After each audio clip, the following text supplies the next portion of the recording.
Soni sir का कृपया स्वागत करिए।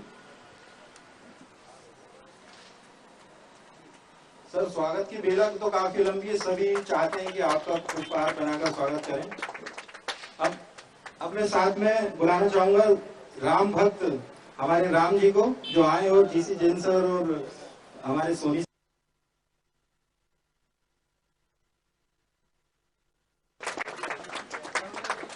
लवली जी कृपया आइए और आदरणीय कुमकार सर का स्वागत करें। तालियों में आप लोग बहुत जरूर कंजूसी करते हैं। मैं यहीं पर एक सबसे अच्छी बात सर, अभी मेरे को इस कार्यक्रम की शुरुआत के पहले ये जरूर बोला था कि ये साधना न्यूज परिवार का एक कार्यक्रम और विषय भी इतना अच्छा है कि अपनी बात और प्रबंधन निर्देशन के साथ, तो हम ये चाहते थे कि हमारे जो ऑफिस का जो कर्मचारी है जो सबके लिए एक आवाज में काम करता है, उसका सम्मान हम आपके हाथ से चाह रहे थे। नींव में जो पहला पत्थर है, राम यहाँ सबसे पुराने हमारे साथी है, वो हमारे चारों अतिथियों को क्रमशः माल्यार्पण करें। सोनी सर, जैन सर, कुमार साहब और जीत सर, वो जोरदार तालियां बजाएं। एक अभिनव प्रयास है, नवाचार है और ये एक खुशी का पल है। हम किस तरह से अपने छोटों को साथ लेके चले, किस तरह से पूरा प्रबंधन नीचे की कड़ी के साथ में है, यहाँ देखने को मिल रहा है। साधना चूंकि एक परिवार है, आज ये परिलक्षित हो रहा है। जोरदार तालियां बजती रहें और खुशी के क्षणों में सहभागी बनते रहें। इसी के साथ ही मैं अनूप सर आपके लिए कुछ पंक्तियां बोलते हुए मैं आपको आमंत्रित करूंगा कि मंच का संचालन आप करें। जो मैं ये कहना चाहता हूं वो ये है कि यूं ही नहीं मिलती राही को मंजिल, यूं ही नहीं मिलती राही को मंजिल, एक जुनून सा दिल में जगाना पड़ता है। पूछा चिड़िया से कैसे बनाया तूने आशियाना, बोली भरनी पड़ती उड़ान और एक एक तिनका उठाना पड़ता है। ऐसे आत्मविश्वास से भरे हुए हमारे आदरणीय चरण हेड सर अरुण सक्सेना जी को मैं आमंत्रित करूंगा, वो आए और मंच का संचालन सर आगे बढ़ाएं प्लीज।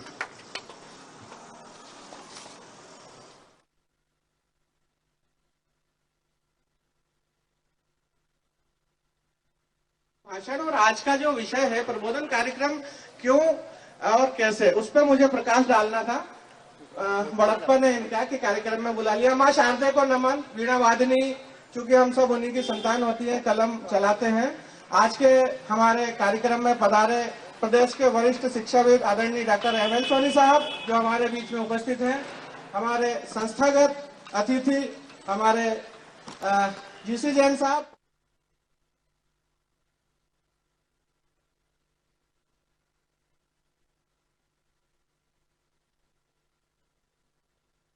विजय सिरोनिया जी और डॉक्टर शिशिर उपाध्याय साहब यहाँ पर मौजूद हैं। आप सभी का बहुत बहुत स्वागत है। पूरी टीम साधना, पूरी टीम वीआईपी और साथ में साधना प्लस न्यूज।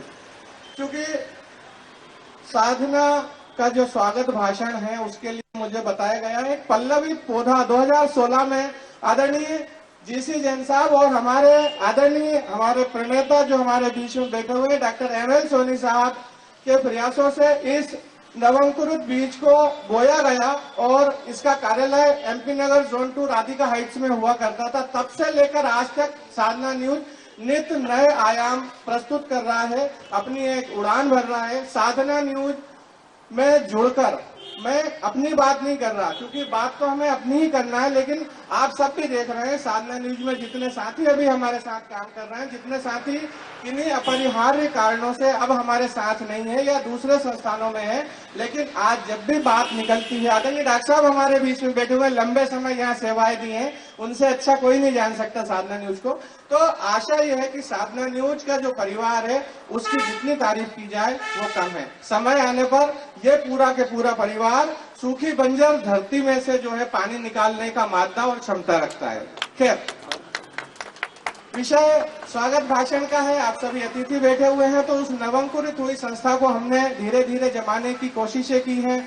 आंधियां, तूफान, बारिश सब चीजें आई, लेकिन हम अपने कर्तव्य पथ पर जमे रहे, अडिग रहे और आज हम एक आयाम आपके सामने पेश करने जा रहे हैं।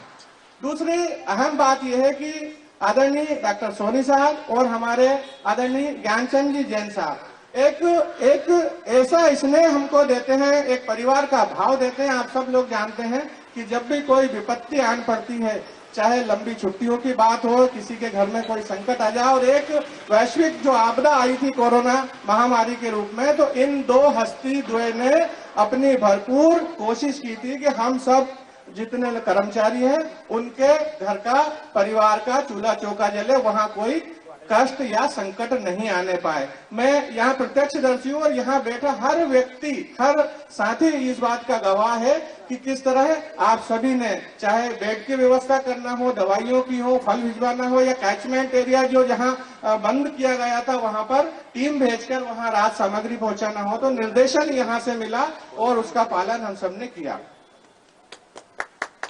आज प्रबंधन और निर्देशन एक छोटा सा विषय है, यदि हम समझें तो कोई बड़ी बात नहीं है, लेकिन इसकी गहराई और इसके जो अर्थ है उनके बड़े मायने रखते हैं। मैनेजमेंट क्या हो और उस मैनेजमेंट का डायरेक्शन कैसा हो, इसके ऊपर ये जो गोष्ठी है या परिचर्चा कह ले, या यदि हिंदी में हम चूंकि बात कर रहे हैं तो प्रबोधन कार्यक्रम है, तो आपके और हमारे बीच में एक सेतु होना चाहिए। उस सेतु की भूमिका में हमारे बीच में मुख्य वक्ता के रूप में डॉक्टर एमएल सोनी साहब आए हैं।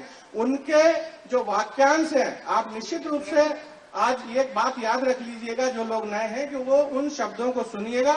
निश्चित रूप से कहे गए शब्दों में भावार्थ चाहे तत्समय समझ में ना आए, लेकिन जब आप उसका मनन करेंगे तो उन शब्दों की गहराइयों में अपने आप को बहुत नीचे तक खड़ा हुआ पाएंगे। प्रबंधन और निर्देशन के बीच में किस तरह से कोऑर्डिनेशन हो, प्रबंधन और निर्देशन दोनों चीजें मिलकर ही किसी संस्था को पल्लवित करती हैं। जैसे कि सीधे सीधे हम बात कर लें कि एक खबर को बनाने में जितनी भूमिका हमारे जो क्षेत्र में हमारा संवाददाता होता है उसकी होती है, उतनी ही भूमिका हमारी इनपुट टीम, हमारा जो एंकर पार्ट है और हमारे एमसीआर पीसीआर, मतलब कुल मिला के सभी साथियों के संयुक्त और सार्थक प्रयासों से संस्था चलती है। तो इन्हीं बातों पर, चूंकि ज्यादा समय नहीं लेना है, मेरे पीछे लंबी लाइन है वक्ताओं की और आप मुझे क्यों सुने, विद्वान मनीषी यहाँ बैठे हुए हैं, विद्वान साथी यहाँ पर बैठे हुए हैं, तो हम उनको ज्यादा सुने। विषय केवल इतना सा था कि जो प्रबोधन है, इस शब्द को लेके कल से आज तक आप सभी में से कई लोग आए कि सर प्रबोधन का अर्थ क्या होता है, तो मैं वो छोटे शब्दों में हम यदि समझे तो वो एक ज्ञान की चर्चा हम यहाँ जो करने वाले हैं, उस या उद्बोधन, जो सारगर्भित उद्बोधन हम सुनने वाले हैं, उस सबको लेकर ये एक शब्द बनाया गया है प्रबोधन। तो खैर समय पर डॉक्टर साहब आपको वो सब देंगे और मैं पुनः आमंत्रित कर रहा हूँ, चूंकि जो संचालन कर रहे थे सफल संचालक देवेंद्र पटेल साहब, उन्होंने बता दिया है कि आगे की बागडोर मुझे संभालना है, तो मैं वीआईपी न्यूज से हमारे बीच में पधारे आदरणीय डॉक्टर शिशिर उपाध्याय साहब को आमंत्रित करूंगा, उनसे आग्रह करूंगा कि हमारे विषय पर विस्तृत जो है प्रकाश डालें और आज के कार्यक्रम में अपना उद्बोधन प्रस्तुत करें। डॉक्टर शिशिर उपाध्याय साहब।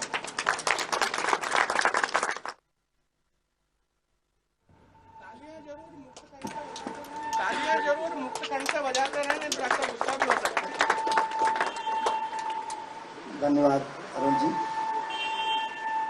यह जो प्रयास किया है, सबसे पहले तो पत्रकारिता क्षेत्र में ये पहली ऐसी कोशिश है और ये संभव हमारे आदरणीय डॉक्टर एमएल सोनी सर के कारण हो पाया है।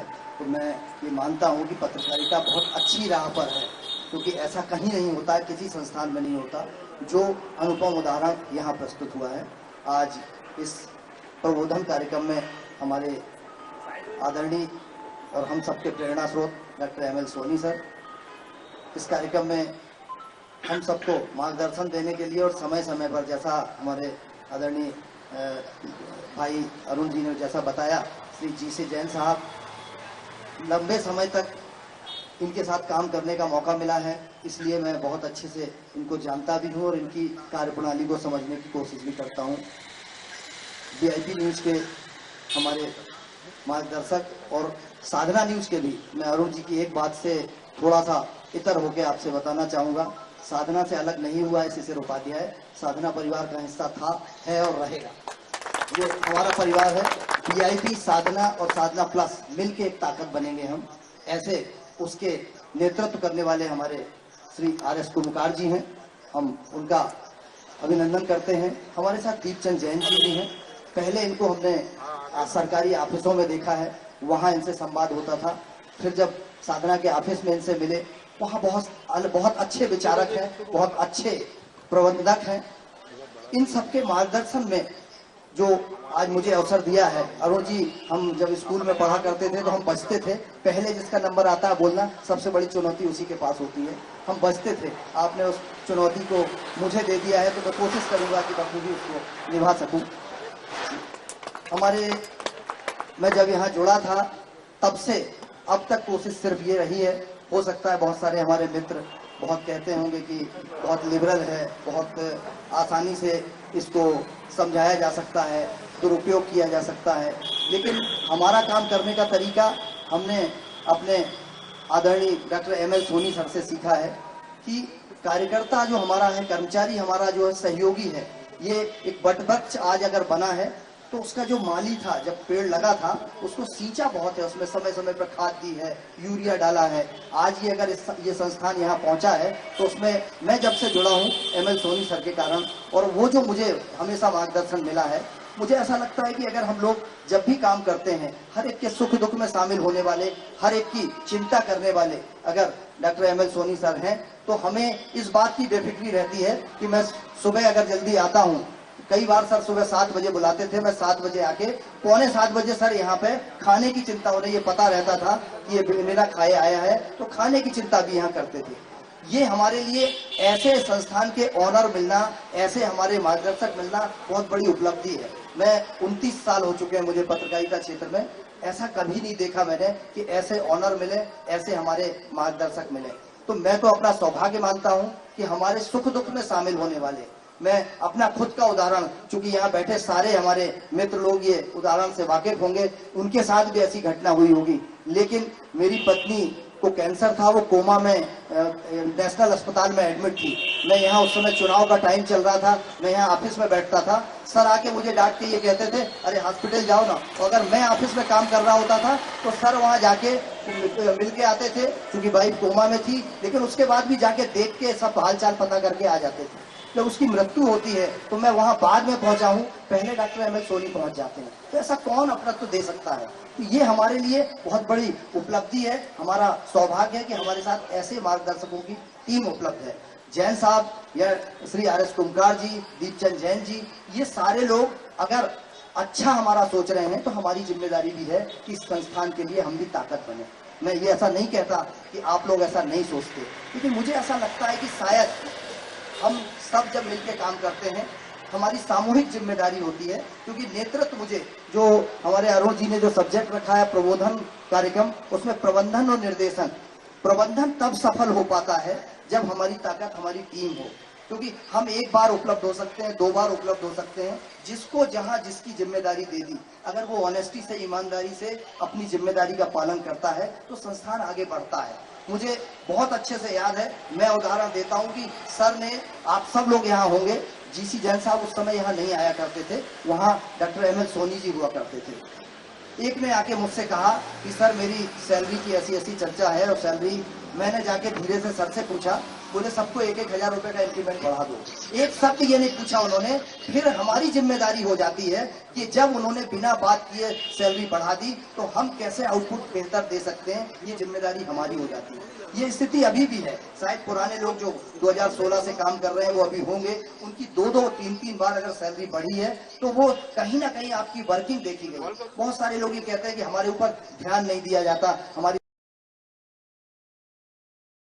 की तरफ ध्यान देता है। अगर मैं अपना 100% साधना न्यूज, वीआईपी न्यूज, या हम अपने इस प्रबंधन को, जब हमारा नेतृत्व हमसे अपेक्षा करता है, उसको हम देने लगते हैं, तो मुझे लगता है कि प्रबंधन भी हमारी तरफ ध्यान देता है, हमारी चिंता करता है। तो मेरा अपना ये मानना है कि हम सारे जितने हमारे साथी हैं, इसमें कोई छोटा नहीं है, कोई बड़ा नहीं है। अरुण जी को जब, ये बहुत अच्छे से याद होगा कि अरुण जी, वो एक आपने देखा होगा, एक पाना होता है जो हर उसमें फिट हो जाता है। ये वो शख्सियत है राजगढ़ जिले की, इनको जो जिम्मेदारी दे दी जाए वो सब बाखूबी निभा लेते हैं। तो अगर ऐसा नेतृत्व हमको मिला हुआ है, ऐसे हेड हमको मिले हुए हैं, तो मुझे लगता है कि मार्गदर्शन लें हम, कोशिश करें कि हम आगे कैसे बढ़ सकते हैं। एक समस्या आती है, यहाँ प्रियंका है, रानी है, प्रसिता है, ये हमारी काजल है, इन लोगों को जब काम शुरू किया था स्टार्टिंग में सबको समस्या आती है, मेरी वर्किंग समझने में या अरुण जी की वर्किंग समझने में या हमारे मैनेजमेंट की वर्किंग समझने में, लेकिन हम जब समझ जाते हैं तो काम आसानी से शुरू हो जाता है। कुछ लोग नए हैं, कुछ लोगों के साथ ऐसी परिस्थिति बनती है। और एक चीज और, बहुत प्रतिस्पर्धा करें हम लोग, आपस में प्रतिस्पर्धा होना चाहिए, वो आगे बढ़ाने के लिए अच्छी है, स्वस्थ प्रतिस्पर्धा होना चाहिए, एक दूसरे को नीचे गिराने के लिए नहीं होना चाहिए। मेरा अपना ये मानना है कि मैं अगर अच्छी मेहनत करूंगा, मेरे स्क्रीन पे अच्छा अगर समाचार जाएगा तो उससे प्रबंधन की प्रतिष्ठा से ज्यादा हमारी प्रतिष्ठा आगे बढ़ती है। आय के स्रोत के लिए हमारे पास संजीव सक्सेना जी जैसे भीष्म पिता बैठे हुए हैं जो बहुत काम करते हैं और इस क्षेत्र में, मार्केटिंग के क्षेत्र में काम करते हैं, और इन्होंने अपने आप को सिद्ध करके दिखाया भी है। ये कई अखबार, कई चैनलों में काम कर चुके हैं और इनको मैं काफी लंबे समय से जानता हूँ। अगर ऐसे लोगों की टीम आपके साथ काम कर रही है, अनूप सक्सेना हमारे मित्र हैं, लंबे समय से ये भाई के रूप में काम कर रहे हैं, और इनकी जो क्षमताएं हैं, अगर हम इन क्षमताओं को पहचान लें, किससे क्या उपयोग लेना है। कई बार ऐसा होता है कि अरुण जी का जो इस्तेमाल है वो हम नहीं कर पाते हैं, हम उसको दशरथ की तरफ मोड़ देते हैं या काजल से वो काम करवाने लगते हैं। हमें ये पता होना चाहिए कि कौन क्या करता है। कई बार छोटी छोटी समस्याओं में मेरा अपना मानना है कि हमारा मैनेजमेंट हम पे भरोसा करता है, तो हमारी पूरी टीम को भी उस भरोसे पर खरा उतरने की जिम्मेदारी है। हम लोग आजकल एक नया कल्चर आ गया है, समस्या बताने की बात करते हैं। मेरा अपना मानना है कि समाधान की बात करें ना, अगर छोटी छोटी समस्याएं हर जगह आती हैं, टेक्निकल इशू आते हैं, बहुत सारी खबरों की बातें आती हैं, तो हम समस्या की बात करें, हम भड़बड़ाते हुए पहुंचते हैं। और जो बैठा है, मैं पहले नीचे बैठा करता था, वहां पे ऊपर यहाँ जब आते थे तो तुरंत आके ये समस्या बताई। मैं बहुत कूल होकर उनसे ये आग्रह करता हूँ कि हम समाधान की बात भी तो करें। अगर एक नहीं है, उससे काम नहीं हो पा रहा है, तो वो काम अगर मैं करता हूँ, अगर वो रानी संभाल लेती है, सवाना कर लेती है या काजल कर लेती है, तो उसमें कोई बुराई नहीं है। उसमें प्रसिता को ये कभी नहीं सोचना चाहिए कि उसको कह दिया, वो चूंकि वो काम कर रही थी इसलिए उसको अपन ने बोल दिया। मेरा मानना है कि सारे लोग संयुक्त रूप से, अगर प्रियंका का नाम मैंने छोड़ दिया था, प्रियंका बहुत अच्छी वर्कर है, अपने यहाँ सुबह से सबसे पहले, मतलब टाइम की जितनी पंक्चुअल है, पंक्चुअलिटी पे भी मैं आना चाहता था क्योंकि प्रबोधन कार्यक्रम है हमारे यहाँ। पंक्चुअलिटी में रोज नए नए एक्सक्यूज आते हैं प्रतिदिन हम, लेकिन आपको शायद पता नहीं होगा कि टाइम से जो स्लाट जाता है, जितने बजे हमारा बुलेटिन जाना है, जितने बजे हमारी खबर जाना है, वो आपके सिर्फ इतना कह देने से रोज मुझे नए बहाने यहाँ सुनने को मिलते थे। सर आज गाड़ी पंचर हो गई, सर आज थोड़ा सा निकलने लगा तो कुत्ता दौड़ रहा था पीछे तो दूसरी तरफ चले गए थे, सर आज ये समस्या हो गई, आज ऐसा हो गया। एक आध दिन तो समस्या आती है, लेकिन मेरा मानना है कि जिसने इतना पैसा इन्वेस्ट करके इस संस्थान को खड़ा किया है, उसको भी तो हमारा उत्तरदायित्व है कि हर चीज समय से हो जाए। छुट्टियों की बात आती है, बाकी सारे काम की आती है, वर्क ऑर्डर हमारा जो होता है, हम जो काम करते हैं उस काम में कहीं ना कहीं जिम्मेदारी का आभास अगर हमें है। मैं 8 घंटे 9 घंटे आप लोग काम करते हैं, लेकिन मैं ऐसे लोगों को भी जानता हूं कि जो 9 घंटे 10 घंटे काम करने वाले लोग हैं वो उसको 3 घंटे में भी कर लेते हैं। अगर आप अपनी जिम्मेदारी निर्वहन पूरा कर लेंगे, अगर आप अपना काम पूरी तरह से कर लेंगे, तो मुझे नहीं लगता कि पेंडेंसी कोई भी बचेगी। हमारे यहाँ कई बार ऐसा होता था कि अरुण जी कहते थे सर इतनी खबरें आई हैं, बन नहीं पाई हैं और इसको कैसे करना है। कुछ स्टाफ हमारा ऐसा है जो देर रात तक बैठ के काम करता था और उनके साथ वो पूरा कंप्लीट करके आरओ जारी करके ही निकलते थे। तो ऐसे में हम आपस में कोऑर्डिनेशन करेंगे। प्रयास हमारा ये होना चाहिए कि ये जो ताकत है हमारी, साधना अलग नहीं है, वीआईपी अलग नहीं है, हम एक परिवार का हिस्सा है और इसीलिए यहाँ पे आज खड़े हैं हम लोग। अगर हम अपनी ताकत बनते हैं, आपने देखा होगा बहुत सारे चैनलों के पास अकेला एक संस्थान होता है, आपके पास 3-3 संस्थान है और ऐसे मार्गदर्शक बैठे हैं हमारे, ऐसा नेतृत्व बैठा है हमारा। तो अगर हम लोग काम करेंगे तो ये वो दिन दूर नहीं है कि आज आप यहाँ बैठे हैं, हम किसी बड़े ग्राउंड में सेलिब्रेट कर रहे होंगे। हमारे लिए चुनौती है, हम सब मिलके ऐसा कुछ काम करें कि लोग ये कहें कि यार साधना की टीम, वीआईपी की टीम आज देखो कहां से कहां पहुंच गई। और इस चैनल को सम्मान भी आप ही दिलाएंगे और अगर कहीं ऐसा मौका कभी नहीं आएगा, आप सब पे भरोसा है। लेकिन कोई छोटी मोटी बातें अगर होती हैं तो हमारी कोशिश ये होना चाहिए कि अगर संभव हो सके तो हम अपनी जिम्मेदारी का निर्वहन पूरी तरह से करें। और वो जिम्मेदारी अगर हमने निर्वहन शुरू कर दिया तो मुझे नहीं लगता कि कहीं कोई कमी रह जाती है। हमारे बहुत सारे प्रयास होते हैं, बहुत सारी कोशिशें होती हैं, कई बार ऐसे हालात बनते हैं कि हम नहीं संभाल पाते हैं, लेकिन यदि हमने ये कोशिश कर ली कि हम अपनी जिम्मेदारी का निर्वहन, जिसकी जो जिम्मेदारी है, जिसकी जो सीट है, अगर उसने अपना काम पूरी तरह से कर लिया तो मुझे नहीं लगता कि कभी कोई समस्या आए। और डॉक्टर साहब के पास, जैन साहब के पास, या कुमकार सर के पास, या दीपचंद जैन जी के पास, या हमारे बाकी और जो दूसरे साथी हैं उनके पास, हमारे श्री आर एस कुमकार जी, हेलो हेलो हेलो हेलो, आ रही है आवाज? हेलो जी जी। तो हमारे श्री आर एस कुमकार जी से मैंने एक बात सीखी। उन्होंने जिस दिन ऑफिस में हम गए तो उन्होंने सिर्फ सेंटर बना दिया कि किसी के पास जाने की जरूरत नहीं है। हमारे अनूप जी ने कोई बात करने का कहा कि सर ये बात करना है, उन्होंने कहा एक काम करो, आप शिशिर से बात करो, शिशिर उपाध्याय फाइनल करेंगे। ये बहुत अच्छा निर्णय है, क्योंकि एक जगह अगर कोई होता है, अगर अरुण जी के पास जाना है, जब तक समस्याएं हमारी नीचे लेवल पे ही खत्म हो जाती हैं तो हम अपने आदरणीयों को क्यों परेशान करेंगे। और कोशिश करना चाहिए कि अगर प्रबंधन ने हमको जिम्मेदारी दी है, प्रबंधन ने हमको अगर जवाबदारी दी है, तो हम वहीं खत्म करें समस्या को। और समस्या छोटी छोटी होती हैं, तो मुझे ऐसा लगता है कि यदि यहाँ पर हम सब लोग मिलके चाहेंगे तो एक बहुत अच्छे संस्थान को एक नई दिशा देंगे। लोग ऐसा कहते हैं, क्योंकि मैं हमारे अभी देवेंद्र पटेल जी ने जो कहा उसमें मेरी भी इच्छा हुई कि मैं भी सुनाऊं कि कौन कहता है आसमां में सुराख नहीं होता, एक पत्थर तो तबीयत से उछालो यारो। ये अवसर है हमारा तबीयत से पत्थर उछालने का। हमारे संस्थान ने हम पे भरोसा किया है, हमको जिम्मेदारी दी है, और हर व्यक्ति, शिशिर उपाध्याय एडिटर इन चीफ के रूप में काम कर रहा था आपके चैनल में, तो शिशिर उपाध्याय जितनी क्षमता रखता उतनी क्षमता आप लोग भी रखते हैं, वो काम आप भी कर सकते हैं। हर व्यक्ति अपनी अपनी जिम्मेदारी का अगर निर्वहन करेगा तो मुझे नहीं लगता कि कभी हम असफल होंगे। मुझे अवसर दिया अरुण जी आपने, आपका बहुत बहुत धन्यवाद। फिर से एक बार प्रणाम करता हूं मंच को।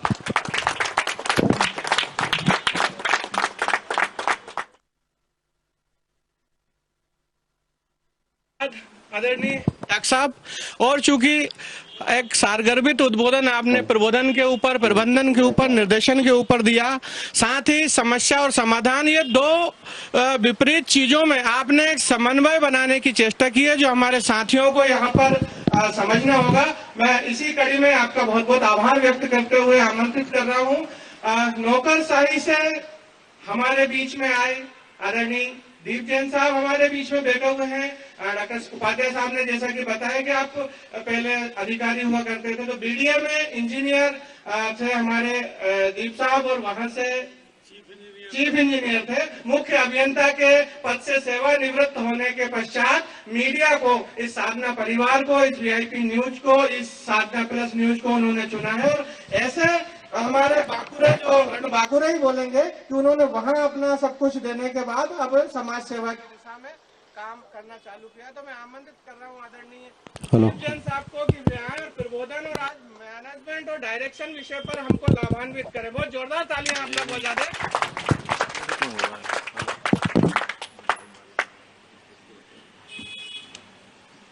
उपस्थित मंच और मेरे समस्त सहयोगी, कुछ ज्यादा ही बढ़ा चढ़ा के मेरे को शायद खजूर के पेड़ पे बिठा दिया गया है, और मैं वो स्वीकार भी कर रहा हूँ। वैसे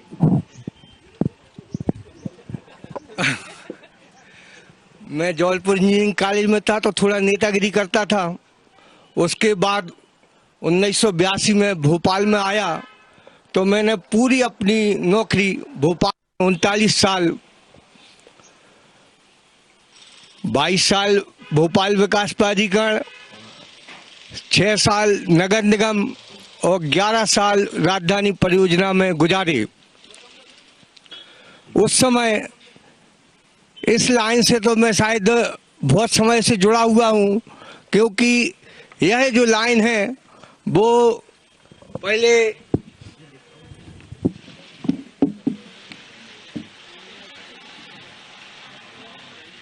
ये प्रिंट मीडिया के रूप में थी, और मात्र 1-2 पेपर मध्य प्रदेश से निकलते थे।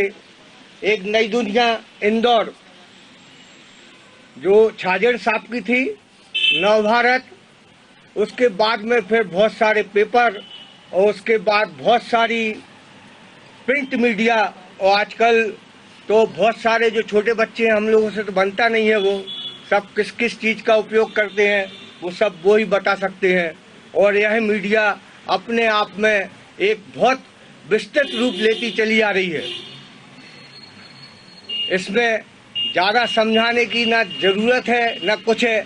आपकी यदि जिह्वा पर सरस्वती विराजमान है तो आप उस तरीके का कार्य करोगे, और आपकी जिह्वा पे यदि रावण के कुछ संस्कृत विराजमान हो गए तो आप उस तरीके से काम करोगे।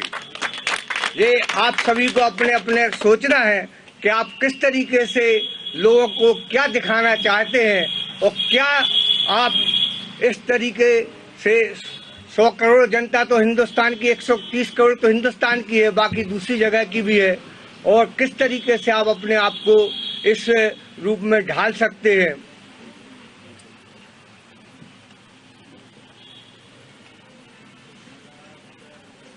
अपने आप को ढालना और अपने आप को समझना, एक आपको खुद ही मजबूत करना ही पड़ेगा। और आप जो भी कार्य करें, जिस भी क्षेत्र में काम करें, वो समस्त मुस्तैदी के साथ में और आत्म भरोसे के साथ में करें तो आप अवश्य आपको सफलता प्राप्त होगी। कभी किसी के साथ ज़्यादा धोखाधड़ी ना करते हुए उसका विश्वास अर्जित आपको करना बहुत जरूरी है। कभी आपको ऊपर की सीढ़ी पर, नीचे की सीढ़ी से आप चढ़ना शुरू करोगे तो 1-2 सीढ़ी के बाद आपको लगता है कि भाई आप जंप ले सकते हैं, आप जंप भी लेंगे और आप अति शीघ्र ऊपर आप पहुंच सकते हैं। और आपके भविष्य के लिए आपकी मैं बहुत बहुत शुभकामनाएं देता हूं। धन्यवाद।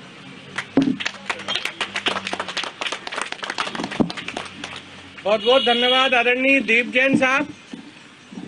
और चूंकि ज्यादा लंबी उड़ान उड़े तो लेकिन जमीन से जुड़कर, कुछ इस तरह का वाक्यांश हमें या सीख देना चाहते थे कि उड़ान तो बहुत जरूरी है लेकिन जमीन से जुड़ाव भी उतना ही जरूरी है। ऐसा ना हो कि हम अपनी उड़ान के चक्कर में जमीन को भूल जाएं और फिर जिस जमीन पे वस्तुतः हमें उतरना है वहां तक पहुंच ना पाए। बहुत सारगर्भित ज्ञान दिया। साथ ही साथ 2 महत्वपूर्ण जो चीजें उन्होंने बताई कि राम और रावण की राशि एक थी, कंस और कृष्ण की राशि एक थी, लेकिन दोनों के बीच में किस तरह का अंतर था। हमें जो मार्ग चुनना है वो राम का चुनना है, हमें जो मार्ग चुनना है वो कृष्ण का चुनना है। जो आताताई और अन्य लोग हैं उस मार्ग पर ना चले, सन्मति की राह पर हम लोग चलें। इसी बीच जोरदार तालियां बजाएं दीप साहब के लिए। और मैं आमंत्रित कर रहा हूं, चूंकि सर ने मुझे बताया था कि मैं बोलूंगा नहीं, लेकिन फिर भी हम सबके मोटिवेशन के लिए, चूंकि आप सब बैठे हुए हैं, हमारे आदरणीय जैन साहब यहाँ पे बैठे हुए हैं, हमारे कुमकार साहब बैठे हैं, और डॉक्टर सोनी साहब ने मुझे आदेशित किया था कि हमारे जीसी जैन साहब, ज्ञानचंद जी जैन साहब बोलेंगे। तो मैं आमंत्रित कर रहा हूं, जोरदार तालियां बजा दें। हमारे साधना न्यूज के हमारे प्रणेता हमारे बीच में हैं डॉक्टर जीसी जैन साहब, प्लीज सर। उपस्थित साथियों, आवाज आ रही? नहीं। उपस्थित सज्जनों, साथियों, बोलने के लिए आज हमारे बीच में डॉक्टर एमएल सोनी साहब हैं।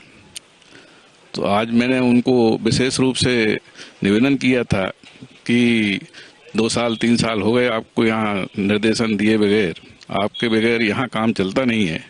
इसलिए आज मेरा पूरा अनुरोध 2-3 दिन से था कि साहब आप यहाँ आइए और हम सब लोगों को उद्बोधित करिए कि हम लोग आगे कैसे चले, आगे कैसे बढ़े। यानी इन्हीं शब्दों के साथ में मैं अपनी बात पूरी करते हुए आगे की कार्रवाई के लिए अरुण जी को बोलता हूँ कि चलें। कभी कभी पुनः देखिए ना, कितने कभी कभी शब्द व्यक्त नहीं करते हमारे उद्गार, हमारी भावना और आपकी कर्तव्य निष्ठा और सेवा भावना को प्रणाम करते हुए हम सब आपके बच्चे। यूं मायूस होकर न शाम से ढलते जाइए, जिंदगी घोर है सूरज से निकलते जाइए, और एक ही था पर खड़े रहोगे तो थक जाओगे, धीरे ही सही मगर निरंतर बढ़ते जाइए। भाई अरुण जैमिनी की 4 लाइनें हैं। मैं जोरदार तालियों के साथ पुनः आमंत्रित कर दे रहा हूं यहाँ पर एक नव चेतना के लिए, एक नव ऊर्जा के धनी व्यक्तित्व के लिए, जिन्होंने कहीं ना कहीं जो अर्श से लेकर फर्श से लेकर अर्श तक का सफर तय किया है। एक जोरदार तालियां बजाएं हमारे आरएस कुमकार जी। हमारे बीच में जोरदार ऊर्जा भरने के लिए, हम सबको मोटिवेशन करने के लिए आ रहे हैं वीआईपी न्यूज से हमारे आर.एस. कुमकार साहब। Please welcome sir. धन्यवाद अरुण जी। ये चल ही नहीं रहा। अच्छा, आदरणीय मंचासीन हमारे और हमारे नहीं, हमारे सभी के चहेते, जिनको हम सब परिवार गुरु के रूप में मानते हैं और जिनको सुनते हैं और जिनको मानते हो हमारे प्रिय गुरु होते हैं, वहीं से हमारी जिंदगी की शुरुआत होती है। मैं उनका बहुत बहुत स्वागत करता हूं, श्री डॉक्टर एम.एल. सोनी साहब, जो हमारे गुरु के रूप में यहाँ विराजमान है। हमारे दीपचंद जैन साहब, जो सरकारी नौकरी करते हुए भी आज हमारे बीच में मौजूद है, हमें मोटिवेट करते हैं और हमारे सिस्टम के साथ जुड़े हुए हैं। हमारे साधना के सर्वे सर्वा जैन साहब, जो बोलते भी बहुत कम है और समझते बहुत ज़्यादा है, और ये इनकी उदारता है कि वो किसी भी अपने साथियों को या अपने सिस्टम को, किसी को, हर व्यक्ति अगर कहीं न कहीं थोड़ा बहुत भटकता है तो उनको शांत करने की उनके अंदर बहुत बड़ी प्रेरणा है। और ऐसे उदार व्यक्ति जो कुछ ना बोल पाए लेकिन सब कुछ समझते हैं, मैं उनका बहुत बहुत स्वागत करता हूँ। साथ ही आज जिस मंच के नीचे हम लोग खड़े हैं,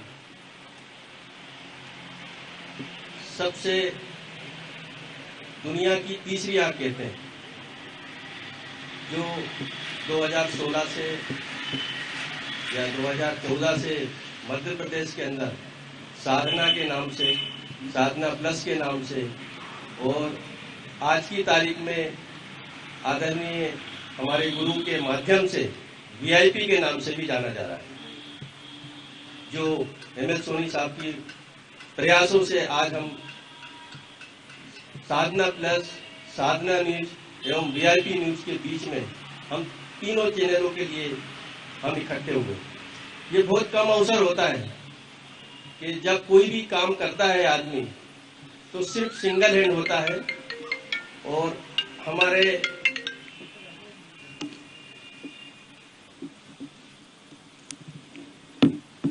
गुरु जिन्होंने हमारे तीनों चीज को और हमारे पूरी टीम को एक साथ जोड़ने की प्रयास किया है, ये बहुत कम लोगों में होता है कि जहां जहां जो अपना काम करते रहे उनको किसी से कोई लेना नहीं।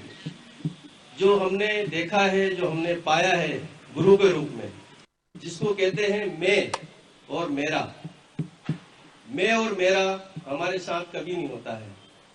हम और हमारा अगर है तो शायद दुनिया की हर एक चीज हमारे साथ है, और ये हमें हमारे गुरु जी ने सिखाया है। और हर व्यक्ति के साथ, चाहे वो बड़ा क्यों ना हो, चाहे वो छोटा क्यों ना हो, हर एक व्यक्ति के साथ वो हमेशा तत्पर खड़े रहते हैं और उसको विश्वास भी दिलाते हैं और उसके साथ भी रहते हैं, एक परिवार के तौर पे जोड़ते हैं। उनके मन में कहीं से भी, किसी भी रूप में, किसी भी जगह पे ये नहीं आता है कि ये व्यक्ति कहां से आया है, क्यों आया है, उसका सहयोग तत्पर करते हैं। ये हमारी गुरु एम.एल. सोनी साहब का बहुत बड़ा प्रयास है, और हम चाहते हैं कि अगर वास्तव में हमें कुछ आगे बढ़ना है, तो चैनल के माध्यम से बढ़ना है या किसी के भी माध्यम से बढ़ना है, तो हमें उनको सुनना चाहिए, उनकी बातों को समझना चाहिए।